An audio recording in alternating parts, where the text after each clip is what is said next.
Good morning, students. How are you?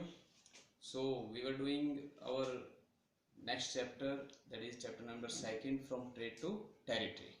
In our previous video, we studied about two important battles, that is battle of Plassey and battle of Buxar. इन दोनों ही battles का भारतीय इतिहास में बहुत महत्व है, क्योंकि बैटल ऑफ प्लासी जो फर्स्ट बैटल थी अंग्रेजों के द्वारा लड़ी गई थी और इसी से और अंग्रेजों ने इसमें जीत हासिल की थी और अंग्रेजों ने अपने पैर पसारने शुरू किए थे भारत के अंदर। और बैटल ऑफ बक्सर, क्योंकि बैटल ऑफ बक्सर हुई थी मीर कासिम और अंग्रेजों के बीच, और जैसे बैटल ऑफ बक्सर हुई अंग्रेजों को इसके बाद बंगाल की दीवानी दे दी गई। तो जैसे ही अब अंग्रेजों की महत्वाकांक्षाएं बढ़ने लगी, अंग्रेजों ने ये सोचा कि हम यहाँ व्यापार करने की बजाय अगर हम अपना ही राज यहाँ कायम कर लें तो ज़्यादा बेहतर रहेगा हमारे व्यापार के लिए भी और इंग्लैंड के लिए भी। तो अंग्रेजों ने क्या किया, धीरे धीरे अपने पैर पसारने शुरू कर दिए और अब अंग्रेज जो लोकल राजा थे उनके ऊपर धीरे धीरे हावी होने लगे। तो अंग्रेजों ने धीरे धीरे राजाओं के ऊपर अपने कुछ शर्तें थोपना शुरू कर दी। जैसे अंग्रेजों ने कहा कि भाई आप लोग अपनी सेनाएं नहीं रख सकते हो, और अंग्रेज ही जो है ब्रिटिश ईस्ट इंडिया कंपनी जो है अपनी सेनाएं आप लोगों को देगी यदि आप लोगों को कोई समस्याएं होती हैं। उसके लिए वो मांगते थे राजाओं से कुछ पैसे जो उनकी सेनाओं का रख रखाव कर सके, और ईस्ट इंडिया कंपनी को भी जो है एक किराए के रूप में उनसे कुछ पैसा लेते थे। और अगर कोई राजा वो पैसा या उनकी डिमांड पूरी नहीं कर पाता तो उसके बदले में वो उसके राज्य का कुछ हिस्सा अपने पास रख लेते थे और धीरे धीरे उसके राज्य को हड़प लेते थे। जैसे फॉर एग्जांपल जो नवाब ऑफ अवध थे, उन्होंने वो उनकी शर्तें पूरी नहीं कर पाए और उन्होंने जो है अंग्रेजों ने ईस्ट इंडिया कंपनी ने उनकी रियासत का एक बहुत बड़ा हिस्सा अपने कब्जे में ले लिया। तो इस प्रकार अंग्रेजों ने धीरे धीरे अपने पैर पसारने शुरू कर दिए and that is company rule expends.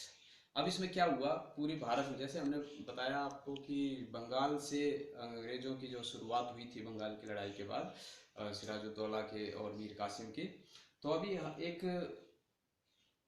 और शासक हुए जिनका नाम था टीपू सुल्तान। टीपू सुल्तान मैसूर के शासक थे, मैसूर के नवाब थे ये, और इनके पिता हैदर अली वो भी बहुत बहादुर थे और टीपू सुल्तान वो भी खुद बहुत ही बहादुर थे। इन्होंने अंग्रेजों के साथ काफ़ी टक्कर ली और क्योंकि हैदर अली और टीपू सुल्तान दोनों की जो है मैसूर वार, दोनों ने ही अंग्रेजों के खिलाफ लड़ाइयाँ लड़ी और इन लड़ाइयों को हम क्या बोलते हैं, मैसूर वार। तो जो टीपू सुल्तान थे उनका कार्यकाल रहा है 1782 से लेकर 1799 तक उन्होंने मैसूर पर राज किया, और उनके पिता हैदर अली और टीपू सुल्तान दोनों ने ही अंग्रेजों के साथ लड़ाइयाँ लड़ी जिनको मैसूर वार के नाम से जाना जाता है। कुल 4 लड़ाइयाँ लड़ी गई इनके बीच में, अंग्रेजों और मैसूर राज्य के बीच में, जिनका टाइम पीरियड 1767 से 69, 1780 से 84, 90 से 91, 92 और 1799। जो लास्ट लड़ाई जो टीपू सुल्तान के साथ लड़ी गई अंग्रेजों की श्रीरंगपट्टनम में, उसमें टीपू सुल्तान की मौत हुई। बाकी तीनों लड़ाइयों में टीपू सुल्तान और हैदर अली ने अंग्रेजों को बुरी तरह से शिकस्त दी। क्योंकि टीपू सुल्तान, इनकी लड़ाई की वजह क्या थी कि टीपू सुल्तान जो है फ्रेंच की तरफ आकर्षित थे, फ्रेंच लोगों के साथ उनकी दोस्ती थी और उनके साथ व्यापार करना चाहते थे। इन्होंने अंग्रेजों के साथ जो इनके लोकल व्यापारी थे जो व्यापार करते थे काली मिर्च का और ये सब मसाले जो अंग्रेजों के पास, अंग्रेज जिनका व्यापार करते थे मैसूर राज्य के साथ, वो सब इन्होंने बंद करवा दिया था। और ये फ्रेंच जो लोग थे उनके साथ व्यापार करना चाहते थे, उनके साथ नज़दीकियाँ बढ़ाना चाहते थे। तो अंग्रेजों ने सोचा कि हमारे लिए भविष्य में जो है काफ़ी खतरा हो सकता है, तो अंग्रेजों ने टीपू सुल्तान के साथ लड़ाई करके और मैसूर राज्य को अपने कब्जे में ले लिया। इसके बाद आता है वार विद मराठास। इधर मराठा भी अपनी एक अलग ताकत के रूप में उभरे थे।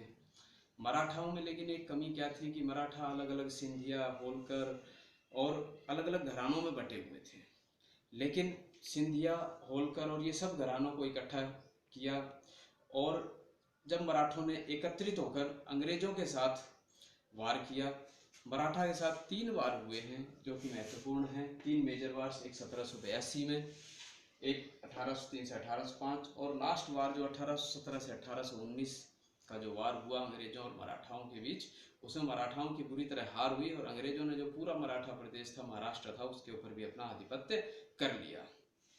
अब क्या था, एक और नई टर्म जो आई, the claim to paramountcy. The claim to paramountcy मतलब अब अंग्रेज जो है, जो भारतीय राजा थे, उनसे अपने आप को काफ़ी ऊपर समझने लग गए थे। और क्योंकि अभी तक अंग्रेज क्या है, डायरेक्टली कुछ लड़ाइयाँ नहीं लड़ रहे थे, अब क्या है, वो डायरेक्टली जो है भारतीय जो राजा थे उनके खिलाफ जो है लड़ाइयाँ लड़ने लगे। और इन्होंने कई इस तरह की नीतियाँ बना दी अंग्रेजों ने कि जो इनकी नीतियों के ऊपर अमल नहीं करेगा, जो इनकी नीतियों को नहीं मानेगा, उसके राज्य को ये धीरे धीरे अपने कब्जे में कर लेते थे। जैसे डॉक्ट्राइन ऑफ लैप्स है। डॉक्ट्राइन ऑफ लैप्स क्या है कि यदि किसी राजा की खुद की संतान नहीं होती है तो वो किसी दूसरे बच्चे को गोद नहीं ले सकता, और इस तरह के राजा जिनकी खुद की कोई संतान नहीं है, उनका राज्य उस राजा की मृत्यु के बाद अंग्रेजों के शासन में मिला दिया जाता था। अब एक और समस्या जो अंग्रेजों के साथ हुई वो ये थी कि रशिया का बढ़ता हुआ प्रभुत्व। रशिया जो कि एक एशिया महाद्वीप का एक इम्पोर्टेंट देश है, वो भी अपना प्रभुत्व बढ़ा रहा था, वो भी अपने सीमाएं बढ़ा रहा था। तो अंग्रेजों ने सोचा कि कहीं ऐसा ना हो कि रशिया इधर नॉर्थ की तरफ से जो है धीरे धीरे बढ़ता हुआ इंडिया की तरफ आ जाए और हमारे लिए आने वाले दिनों में खतरा पैदा हो जाए। तो अंग्रेजों ने अपना ध्यान लगाया नॉर्थ वेस्ट की तरफ, और इन्होंने नॉर्थ वेस्ट में धीरे धीरे करके अफगानिस्तान, सबसे पहले अफगानिस्तान के साथ लड़ाइयाँ लड़ी, वहाँ भी 2 लड़ाइयाँ लड़ी गई और अफगानिस्तान को कब्जे में लिया। अफगानिस्तान के बाद इन्होंने जो है पेशावर का जो इलाका था उसको अपने कब्जे में लिया। फिर धीरे धीरे ये पंजाब की तरफ बढ़े, और पंजाब की तरफ बढ़े तो पंजाब की तरफ बढ़ते समय इनके कदम रोके महाराजा रणजीत सिंह ने। महाराजा रणजीत सिंह जो एक महान राजा थे पंजाब के, उन्होंने अंग्रेजों को काफ़ी बुरी तरह शिकस्त दी, लेकिन महाराजा रणजीत सिंह की मृत्यु के बाद कोई भी ऐसा शासक नहीं हुआ जो पंजाब प्रांत को संभाल के रख सके। तो अंग्रेजों ने पंजाब के ऊपर भी अपना आधिपत्य कर लिया। तो अभी जैसे कि अंग्रेजों ने लगभग पूरे इंडिया पर अपना आधिपत्य कर लिया था, तो अब अंग्रेजों ने कहा कि एक एडमिनिस्ट्रेशन अपना अलग से बनाया जाए और अपने अलग से कानून बनाए जाएं, जिसके अनुसार भारतीयों को उस कानून के अनुसार चलने के लिए आगे हम, क्योंकि अंग्रेजों का इरादा क्या था कि काफ़ी लंबे समय तक भारत पे राज करने का, तो वो कुछ अपने अलग से कायदे कानून बनाने लगे। कई जैसे उन्होंने मद्रास, बॉम्बे और कोलकाता 3 प्रेसिडेंसीज बनाई। इसका सारा श्रेय जाता है वॉरेन हेस्टिंग्स को, जो कि 1773 से लेके और 1785 तक गवर्नर जनरल थे इंडिया के। इन्होंने शुरुआत की एक नए एडमिनिस्ट्रेशन की। नए एडमिनिस्ट्रेशन में काफ़ी इन्होंने जो है कोर्ट बनवाए गए, कलेक्ट्रेट बनवाए गए, और 1773 में एक एक्ट पास हुआ जिसके अंडर सुप्रीम कोर्ट की एक स्थापना की गई भारत के अंदर। और अंग्रेजों ने क्या किया कि जो कॉमन हिंदू लॉज थे और मुस्लिम लॉज थे उनको भी ट्रांसलेट कराया इंग्लिश में, ताकि अंग्रेज उनके हिसाब से जो है, जो भी अगर आप जो कोर्ट बना रहे हैं या जो भी एडमिनिस्ट्रेशन आप जो भी रूलिंग्स बना रहे हैं वो उनके हिसाब से भी बनाई जा सके। इसके बाद अंग्रेजों ने धीरे धीरे क्या किया, एक कलेक्ट्रेट की स्थापना की गई। कलेक्ट्रेट के अंदर जो है जजेस होते थे, कोर्ट्स होती थी, दरोगा होते थे, जो कि कानून व्यवस्था को बनाए रखने के लिए अंग्रेजों ने शुरुआत की इसकी। इसके बाद आता है जो अगला कदम उठाया, कंपनी आर्मी। अब क्योंकि इतने बड़े देश पर अंग्रेजों को शासन करना था, ईस्ट इंडिया कंपनी को शासन करना था, तो कंपनी ने अपनी अलग से आर्मी, कंपनी की तो थी, और उस आर्मी का उन्होंने विस्तार किया।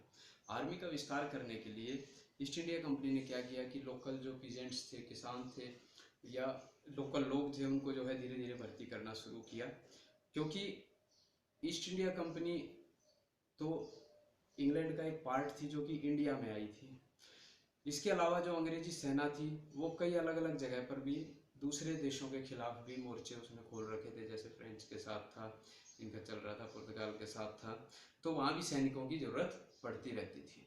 तो अंग्रेज़ों ने क्या किया कि अब अंग्रेज़ जो है प्रॉपर ट्रेनिंग देने लगे भारतीय सैनिकों को, और हथियारों की ट्रेनिंग भी, और जो भी नए नए हथियार थे उनके बारे में। क्यों अंग्रेज़ों ने क्या किया, अपनी धीरे धीरे अपनी सेना को काफ़ी सुदृढ़ बना दिया था, ताकि आगे आने वाले खतरों से वो अपने आप को बचाव कर सके।